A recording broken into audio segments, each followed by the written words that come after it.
மனோகரி பட்டி ஸ்ருதியை கைப்பிடித்து இறக்கியவள் ராஜுவை தோளில் சாய்த்து பையுடன் பேரிந்திருந்து அப்பா வந்திருக்கிறாரா என்று சுற்றுமுட்டும் பார்த்தாள் சுகந்தி. அப்பா கணேசன் ஓடி வந்தார். வாமா, 1 மணி நேரம் முன்னாடி வந்து காத்துக்கிட்டு இருக்கேன், மாப்பிள்ள வரலையா கேட்டுக்கொண்டே பேரனையும் பேத்தியும் தூக்கி கொஞ்சினார்.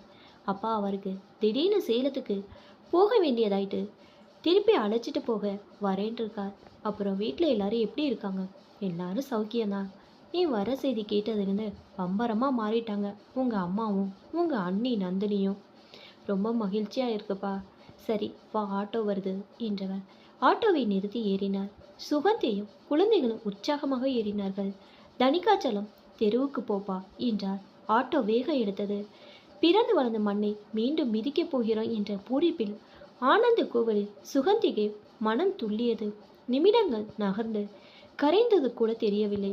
தெருமுனையில் இறங்கினார்கள். அம்மா, நான் தான் முதல்ல என்று ஆர்வமாய் ஓடிய ஸ்ருதி எதையோ பார்த்து பயந்தபடி பின்வாங்கினாள். அம்மா, அங்கே பாரு பீ. ஸ்ருதி சொன்ன இடத்தை நெருங்கிய சுகந்தி திடுக்கிட்டாள். தலைவிரி கோலம் கந்த துணிகளோடு வெயிலில் சுருண்டு கொண்டிருந்த அந்த உருவத்தை எங்கோ பார்த்த மாதிரி இருந்தது. யோசித்தாள். அப்பா, அது மனோகரி பாட்டி தானே? ஆமாம்மா. ஏன் இப்படி? சேகர் மாமா வீட்டில் தானே இருந்தாங்க. அதையே கேட்குற? தெம்பு இருக்கிறவரை சொந்தக்காரங்களுக்கு மனோகரி பாட்டி மாடாட்ட உழைச்சா. இப்போ அவ கீழே விழுந்ததும் கவனிக்க யாரும் இல்லை. பெற்றவங்களை பார்த்துக்கிறதே கஷ்டம் நினைக்கிறேன் இந்த காலத்தில். சேகர் யாரு? மனோகரிக்கு ஒன்றை விட்ட அக்கா புள்ள. அவன் இறக்கப்பட்டாலும் அவன் பொண்டாட்டி இவளை சேர்த்துக்கல. தெருவில் யாராவது சாப்பாடு போட்டால் சாப்பிட்டுட்டு அந்த திண்ணையில தான் முடங்கியிருக்கோம்.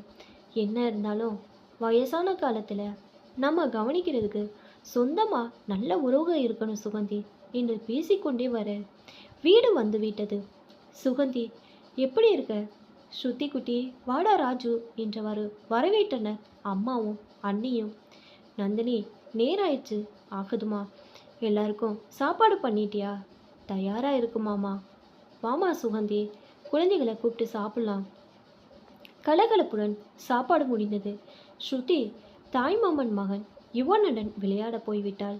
ராஜு தூங்கிவிட்டான். சுகந்திக்கு அம்மா அண்ணியுடன் அரட்டை கச்சேரி தொடங்கியது. உறவினர்களை விசாரித்த சுகந்தி, அம்மா, மாலதி எப்படி இருக்கா? பிறந்த வீட்டுக்கு வந்து போகிறாளா? அவள் வந்து 6 மாதம் ஆயிடுச்சுமா. என்னது? ஆமாம்மா. இப்போ அவள் இங்கே தான் இருக்கா. விசேஷமா என்ன? விசேஷம்தான். கல்யாணமான மறுமாசமே கணவனின் ஒட்டும் வேணா உருவம் வேணான்னு இங்கே வந்துட்டா. அவள் அம்மா நொந்து போயிருக்கா. சுகந்தி சாது. மாலதி துணிச்சலும் தன்னம்பிக்கையும் நிறைந்தவள். நேர்மாறான குணங்கள் என்றாலும் சிறு வயதிலிருந்து இருவரும் தோழிகள், பக்கத்து வீட்டுக்காரர்கள். திருமணம் என்பது அடிமை பந்தம் என்பாள் மாலதி. அவளுக்கு வயது ஏற ஏற அவ அம்மா புலம்பினாள்.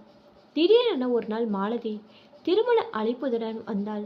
சுகந்தி ஆச்சரியத்துடன் ஆனந்தத்துடன் பார்த்தாள், வாழ்த்தினாள். சொன்னபடி திருமணத்துக்கு போனாள். வாமா சுகந்தி, உன் தோழிக்கு நீயாவது புத்திமொழி சொல்லு என்று அழைத்து சென்றாள் அவ அம்மா. திருமண மகிழ்ச்சியில் இருக்க வேண்டிய மாலதி கசங்கிய சேலையும் வாடிய ரோஜா சகிதமாய் உட்கார்ந்திருந்தாள். முகத்தில் துளியும் மகிழ்ச்சி இல்லை. வந்தவுடனே பஞ்சாயத்து கச்சிட்டியா? பாரே சுகந்தி, இந்த கல்யாணத்துக்கு நான் சம்மதிச்சதே பெரிய விஷயம். இதில் கோணி மாதிரி கனமான பட்டு சேலையை துணிக்கடை பொம்மை மாதிரி சுற்றி கட்டி அடிக்கிற மாதிரி நகை, இப்படியெல்லாம். அவசரப்படாத மாலதி, தினமும்மா இப்படி செய்ய போகிற? இன்னைக்கு ஒரு நாள் தானே, நானே அழகா அலங்காரம் செஞ்சு விடுறேன் கிஞ்சலாய் சொன்னார். இதுதான் கடைசி. என் விருப்பத்துக்கு மாறா எது செஞ்சாலும் அவ்வளோதான் எச்சரித்தாள். பாத்தியா சுகந்தி, இந்த திமிரு பிடிச்சவளை எவன் கட்டிக்குவான்? வெளியில் கொடுத்தா சரி வராதன்னு எங்கள் அண்ணன் தான் மகனுக்கு கட்டிக்கிறதா சொன்னா. மாப்பிள்ளை சாரதையும் நல்லவன், பொறுமைசாலி. இனி இவ அவனை என்ன பண்ண போகிறாளோ தெரியல. பயம் கலந்த பதட்டத்துடன் புலம்பினாள். ஒரு வழியாக கல்யாணம் முடிந்தது. சுகந்தி விடை பெற்றாள். அதன் பிறகு இப்போதுதான் இங்கு வர முடிந்தது. பழைய நினைவுகளில் மூலிகவழி ராஜுவின் அழுகை சத்தம் கலைத்தது. குழந்தையை எடுத்தாள். அம்மா, நான் மாலதியை பார்த்துட்டு வரேன் என்று பக்கத்து வீட்டிற்கு கிளம்பினாள். மகள் வாழா வீட்டியாய் வந்து விட்டதாலோ என்னவோ கண்களில் கருவளைய சூழ்ந்து உருமாயிப் போயிருந்தாள் பார்வதி. கண்களை இடுக்கி, யாரு, சுகந்தியா, வாமா என்றாள். பாசம் குறையாமல் நலம் விசாரித்தாள். சுகந்தி, பிறந்த வீட்டே மறந்துட்டியா? என்ன மாமி பண்ணுறது, பக்கத்துலையா இருக்குது, அடிக்கடி வந்து போக. அடிக்கடி வர முடியலைனாலும் மாதம் குறைஞ்சிருமா என்ன? தினமும் எல்லாரையும் நினச்சிக்கிட்டே தான் இருப்பேன். மாலதி எங்கே மாமி? மாடியில் தான் இருக்கா. அவள் என்னமோ அப்படியே தான் இருக்காளா? ஆமாம்மா, நாய் வாழ நிமித்த முடியுமா? இவ புத்தி தெரிஞ்சதோ என் அண்ணன் மகன் வாழ்க்கையை கெடுத்துட்டேன். சே, கண்களில் நீர் தம்பியது. என்ன பிரச்சனை மாமி? இவளே தான் பிரச்சனை. கட்டி புருஷனுக்கு துணி துவைக்கிறதுலேருந்து சமைச்சாலும் சாப்பாடு எடுத்து வைக்கிறதுலையே அதெல்லாம் அடிமைத்தனம் என்கிறார். அது கூட பரவாயில்ல, அவனுக்கு மனைவியாக கூட நடந்துக்கல. கல்யாணமாகியும் பிரம்மச்சாரி போல இருந்திருக்கான். வெளியே சொன்னா வெக்கக்கேடு சுகந்தி. இவளுக்கு தான் வாழை கொடுத்து வைக்கல. என் சொந்த காலில் நிற்பேன். எதுக்கு தேவையில்லாம இந்த அடிமைத்தனன்னு வந்து நிற்கிறா? புத்திமை சொல்லி பார்த்தாச்சு, திட்டியும் பார்த்தேன். இந்த வீட்டில் எனக்கு உரிமை இருக்குன்னு சட்டம் பேசுகிறா. என்ன மாமி பண்ணுறது? நாளைக்கு இவ தம்பிக்கு கல்யாணமாகி அவன் பொண்டாட்டி வந்தா இவளை மதிப்பாளா? இவ கதி என்ன ஆகுமோன்னு நினச்சி நினச்சி தளர்ந்து போறேம்மா. பெருகி நின்ற கண்ணீரை துடைத்தவள், சரி அவளை போய் பாரு, நீயாவது பேசிப்பார், நான் காஃபி கொண்டு வரேன். பார்வதி சொன்னதும் சுகந்தி மாடியை படியேறினாள். மாலதியை பார்த்ததும் பரவசப்பட்டாள். அவள் ஆங்கில நாவலில் மூழ்கியிருந்தாள். அதே இளமை மிடுக்கு முகத்தில் குறும்பு. சுகந்தியின் கொலுசு சத்தம் அவளின் பார்வையை திருப்பியது. வாவ், சுகந்தியா, வா வா. என்னடி ரெண்டு பேத்ததும் பாட்டி மாதிரி ஆயிட்ட? இடுப்பில் இருந்த ராஜுவை அன்பாய் கிள்ளினாள். முதலிலே எப்படி கேட்பது என்று வேறு விஷயங்களை பேசிவிட்டு, மாலதி, நீ பண்ணுறது சரியில்லை. சாரதி எவ்வளோ நல்லவர். உன் வாழ்க்கையை கெடுத்துட்டு அவர் வாழ்க்கையை கெடுத்துக்கிட்டு நீ கல்யாணம் பண்ணாமலே இருந்திருக்கலாம். நானா கேட்டேன்? அம்மா தான் கிணத்துல விழுந்துருவேன்னு அது இதுன்னு சொல்லி பயமுறுத்தி கல்யாணம் பண்ணி வச்சாங்க. சாரதி நல்லவர் தான், இல்லேன்னு சொல்லலை. அதுக்காக பின் தூங்கி முன் எழுந்து துடப்பக்கட்ட அடுப்புன்னு என்னால் இருக்க முடியாது.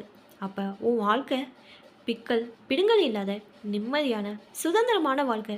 கை நிறைய சம்பாதிக்கிறேன், பிறகு என்ன கவலை? இதெல்லாம் குடும்பத்தில் இருந்தால் கிடைக்காதா? ஆமாம், புருஷன் மாமனார் மாமியாருக்கு வேலை செய்யவே நேரம் சரியாக இருக்கும். அதெல்லாம் என்னால் முடியாது. அவள் பேச்சு குழந்தைக்கு பிடிக்கவில்லையோ என்னவோ அழ ஆரம்பித்தான். பாத்தியா, 10 நிமிஷம் உன்னால் மனம் விட்டு பேச முடியல, அதற்குள் குழந்தை அழுவுது. குடும்பம்னா இதெல்லாம் சகஜம் என்று அவள் சொல்லி கொண்டிருக்கும்போது தெருவில் கூட்டங்கூடி ஏதோ வேடிக்கை பார்ப்பது தெரிந்தது. இருவரும் விசாரித்தனர். மனோகரி பாட்டி போய்விட்டாள். அழக்கூட ஆள் இல்லை. அவள் உடல் கேப்பாரட்டு கிடந்தது. பாத்தியா மாலதி, இதுவே புருஷன் பிள்ளைங்க என்று பாட்டிக்கு குடும்பம் இருந்திருந்தால் இப்படி அனாதையாக கிடப்பாங்களா? யோசிச்சு பாரு. நாளைக்கு உனக்கு இதே கதி வராதுன்னு என்ன நிச்சயம்? இப்போ இளம முறுக்கு பரவாயில்ல, வயசானா அரவணைக்க சொந்த வேணும். பொடி பைத்தியக்காரி. இந்த உலகத்தில் பணம் இருந்தால் போதும், எதையும் சாதிக்கலாம், எந்த கவலையும் வேணாம். இவளை திருத்தவே முடியாது என்ற முடிவுடன் கிளம்பினாள். அன்னையுடன் தாய விளையாட்டு, அண்ணனுடன் பிள்ளைகளோடு கண்ணாமூச்சி, அம்மாவுடன் கோவில், அப்பாவுடன் தோட்டம், வயல்வெளி என்று நாட்கள் போனதே தெரியவில்லை. ஏதோ கோவைக்கு அழைத்து செல்ல கணவர் வந்துவிட்டாள். புறப்படும் முன் மாலதிக்கு சொல்லிவிட்டு போக வந்தாள்.